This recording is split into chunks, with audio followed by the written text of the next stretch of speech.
Hello friends, कैसे आप सब। स्वागत है आपका हमारे यूट्यूब चैनल पर। और दोस्तों, आप देख रहे हैं भारत का इतिहास। और भारत के इतिहास में आप देख रहे थे जो बंगाल के सीमावर्ती राज्य मतलब बंगाल के जो प्रमुख शासक हुए या वंश हुए हैं, तो इसमें हम देख रहे थे पाल वंश। तो पाल वंश में दोस्तों हमने कल पहले भाग में देखा था कि जितने भी स्रोत हैं पाल वंश के, पाल साम्राज्य से संबंधित, वैसे भी देख लिए थे। आज हम देखेंगे पाल वंश के जो संस्थापक थे गोपाल के बारे में। तो चलिए दोस्तों, शुरू करते हैं इस वीडियो को और देखते हैं पहला प्रश्न है दोस्तों हमारा, पाल वंश के संस्थापक कौन थे। ठीक है दोस्तों, तो पाल वंश के संस्थापक कौन थे। ऑप्शन 1 गोपाल, ऑप्शन 2 धर्मपाल और ऑप्शन 3 रामपाल, ऑप्शन 4 महिपाल। तो दोस्तों इसका सही जवाब क्या है, गोपाल। ठीक है, तो गोपाल इसके संस्थापक थे। देखिए, जब अराजकता फैली थी राज्य में, ठीक है, तो उस समय लोगों ने गोपाल को निर्वाचित किया था और इसने फिर साम्राज्य को शांत करने की कोशिश की। तो हमारा जो पहला प्रश्न है इसका सही जवाब है गोपाल। पाल वंश के संस्थापक गोपाल थे। अगले प्रश्न पर चलेंगे, प्रश्न नंबर 2। गोपाल के पिता का क्या नाम था। ठीक है दोस्तों, यहाँ पर लिखा नहीं है गोपाल के पिता का क्या था नाम पूछा है। ठीक है, तो दोस्तों गोपाल के पिता का नाम बप्पियट था। तो एक ऑप्शन सही होगा हमारा। ठीक है, चलिए चलते हैं हम अपने अगले प्रश्न पर। और यहाँ पर ये है दैत्य विष्णु, ये इसके पितामह थे। ठीक है, तो पिताजी ये थे और ये दादाजी। ठीक है, चलिए अगले प्रश्न पर चलेंगे हम। अगला प्रश्न है, देवपाल के मुंगेर लेख के अनुसार कितने समुद्र पर्यंत विजय की। ठीक है दोस्तों, तो देखिए देवपाल के मुंगेर थे। ठीक है, देवपाल शासक है पाल वंश का ही, इसका मुंगेर लेख है। तो इसमें लिखा है कि समुद्र पर्यंत विजय की किसने। तो दोस्तों इसका सही जवाब है गोपाल ने। ठीक है, चलिए चलते हैं अपने अगले प्रश्न पर। अगले प्रश्न को देखेंगे। अगला प्रश्न है दोस्तों हमारा,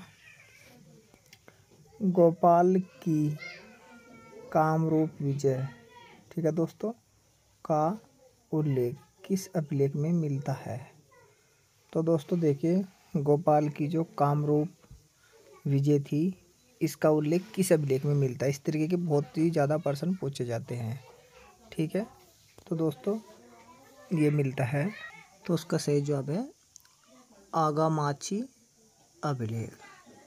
ठीक है दोस्तों, आगामाची जो ये अभिलेख है दोस्तों, ये विग्रहपाल तृतीय का अभिलेख है। ठीक है, चलिए अगले प्रश्न पर चलेंगे हम। अगला प्रश्न है, गोपाल किस धर्म के धर्मावलंबी थे। ठीक है दोस्तों, मतलब किस धर्म के अनुयायी थे, किस धर्म को मानते थे। तो देखिए यहाँ पर आपको बौद्ध धर्म लिखना होगा। बौद्ध धर्म के अनुयायी थे पाल वंश के शासक। ठीक है, तो गोपाल बौद्ध धर्म के अनुयायी थे। ठीक है, और इसने बहुत सारे मतलब कि बौद्ध विहार भी बनवाए। चलिए अगले प्रश्न पर चलेंगे हम। अगला प्रश्न है, ओदंतपुरी विहार और नालंदा में एक विहार की स्थापना किसने की थी। तो दोस्तों देखिए, ओदंतपुरी विहार यानी तारानाथ के अनुसार है कि ओदंतपुरी विहार में ओदंतपुर में एक विहार बनवाया तारानाथ के अनुसार, और नालंदा में एक विहार की स्थापना की। तो दोस्तों ये की थी गोपाल ने। ठीक है, लेकिन एक अन्य जगह से ये भी मिलता है कि जो ओदंतपुर विहार था उसकी स्थापना धर्मपाल ने की थी। ठीक है, वो है तिब्बती स्रोत से। ठीक है, तो यहाँ पर स्रोत के हिसाब से अलग अलग उत्तर हो सकता है। तो ये ध्यान रखना।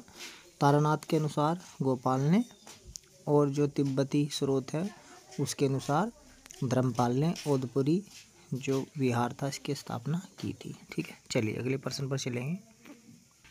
अगला प्रश्न है, गोपाल का शासनकाल क्या था?